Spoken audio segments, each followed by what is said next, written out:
"O my queen," said the royal sorcerer to Hatshepsut, "with this amulet, you and your descendants are endowed by the goddess Isis with the powers of the animals and the elements. You will soar as the falcon soars, run with the speed of gazelles, and command the elements of sky and earth." 3,000 years later, a young science teacher dug up this lost treasure and found she was heir to the secrets of Isis. Today I was going to do a video of how paganism had influenced Christianity, but the more I researched the matter, the more I came to see that it was a particular cult of paganism which really did the deed, that being the cult of Isis and Horus.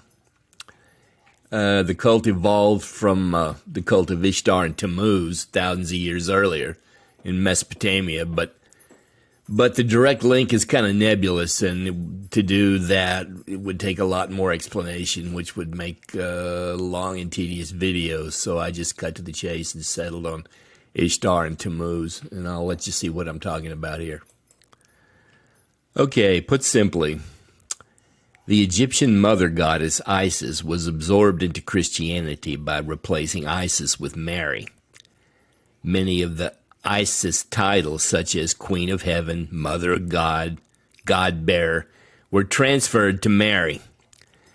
This was an attempt to attract Isis worshippers into Christianity. Isis temples were converted to temples that were dedicated to Mary. And I looked all that up, and it's quite factual.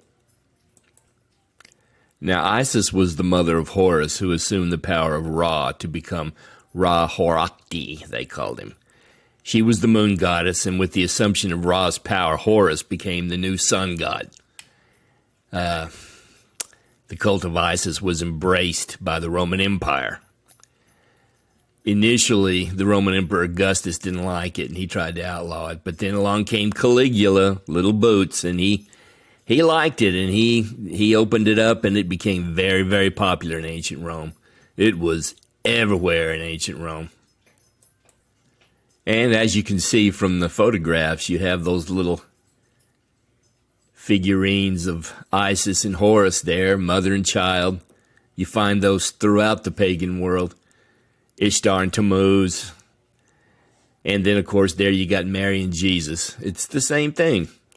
The more I looked into it, the more I concluded that it was exactly the same thing. Now, I'm going to illustrate my point here by reviewing some Isis symbolism that you see all over the Vatican to this day. And I'm going to spell it out to you and show you what I mean. Now, the first of Isis's symbols would have been a snake, a cobra. The cobra was important to Isis because that's how she got all the power away from Ra, the sun god. Now, see, old Ra, he was walking along one day, old and drooly and everything, and Isis took this snake, a cobra, and stuck it out in his path, and of course the cobra bit him. And old Ra, he falls down, and he's dying and sputtering and twitching, and Isis walks up and says, "Oh, hey, Daddy Ra, you tell me your magical ability and give it to me. I'll heal you from that snake bite." "Yeah." And he goes, No, I'm never going to do that." "Well, then just die then, Daddy Ra." And then Daddy Ra, of course, finally relented, and he gave all of his magic power to Isis. And so the symbol one of the symbols in Isis worship and the cult of Isis was the snake, the cobra. And you can see that in the Vatican a lot. Let's take a look at this picture here. This is the Vatican from above, St. Peter's. And as you can see, it's a green-headed pregnant snake with a crown on it. There are your eyes right there, green head, crown, pregnant belly, snake's body.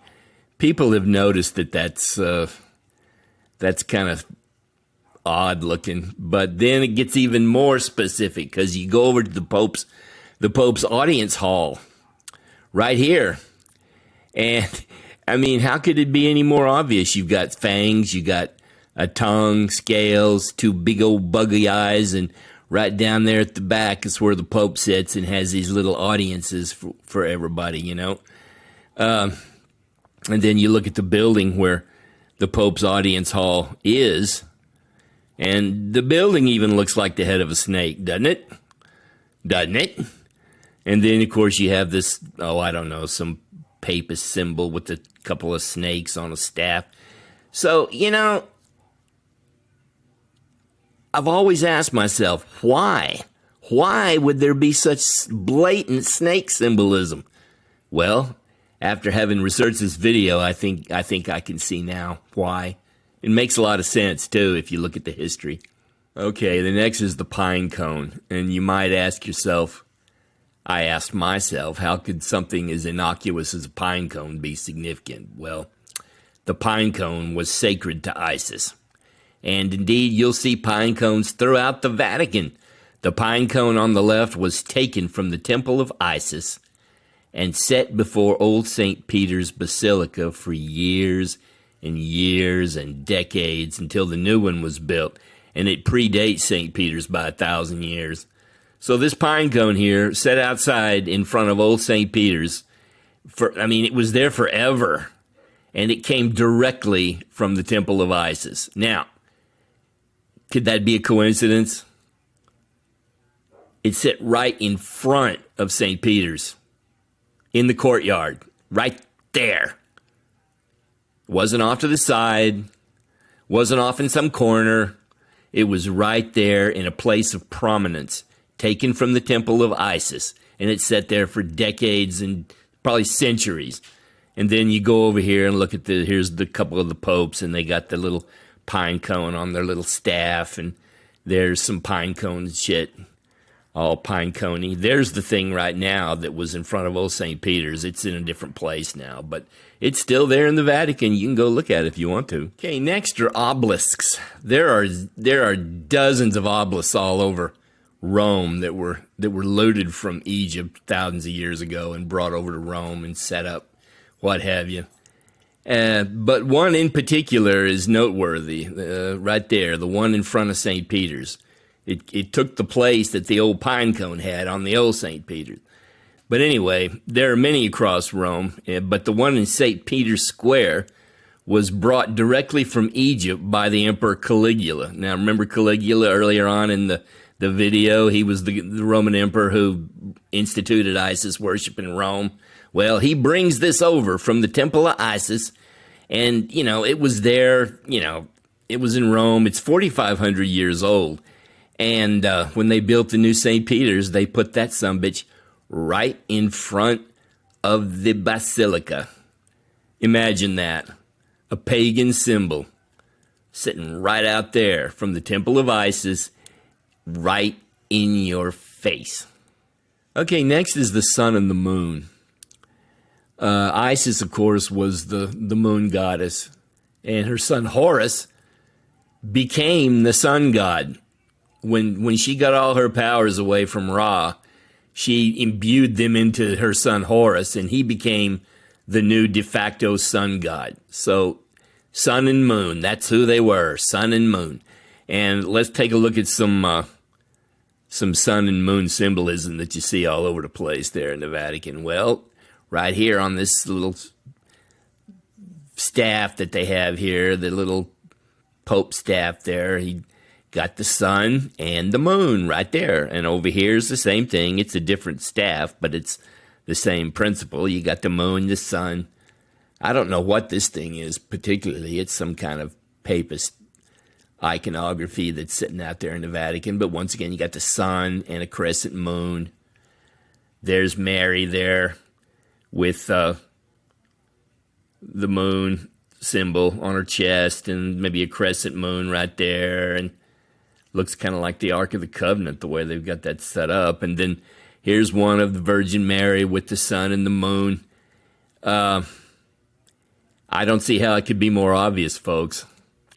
I just don't see how it could be more fucking obvious. Okay, now let's actually directly talk about Mariolatry, the devotion, adoration of Mary.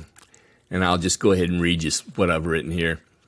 In the East, devotion to Mary blossomed in the 6th century under the official patronage and imperial promotion at the court of Constantinople.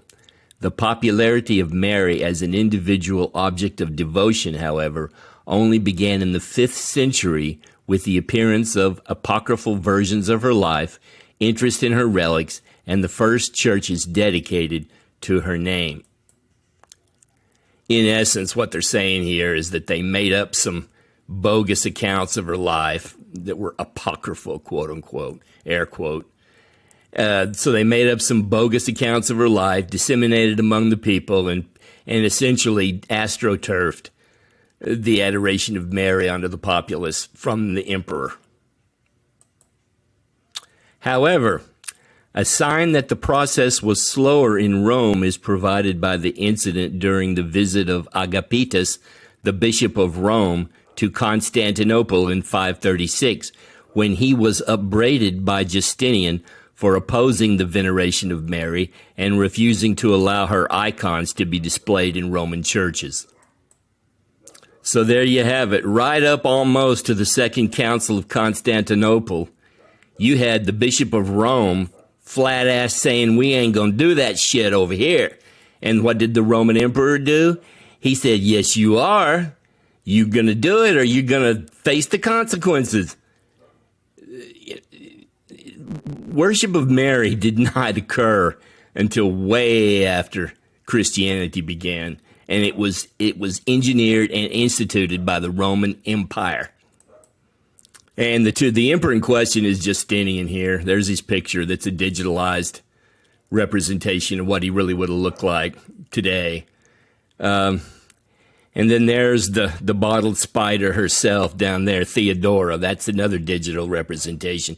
She was a prostitute. Just read about this woman's life. My God, she was such an infamous prostitute that she could walk down the street and people would run because they wouldn't want to be seen close to her, or they just figured they'd piss her off, and she knew so many people they'd get them murdered. Everybody was scared to death of this bitch. And finally she got her hooks into Justinian, and then Justinian became the emperor. She ran Justinian. And if you want to look, I'm going to do a video about this woman. If you really want to get a look at the shadow that created all the bullshit that has endured since 550, just look to her. She was a prostitute.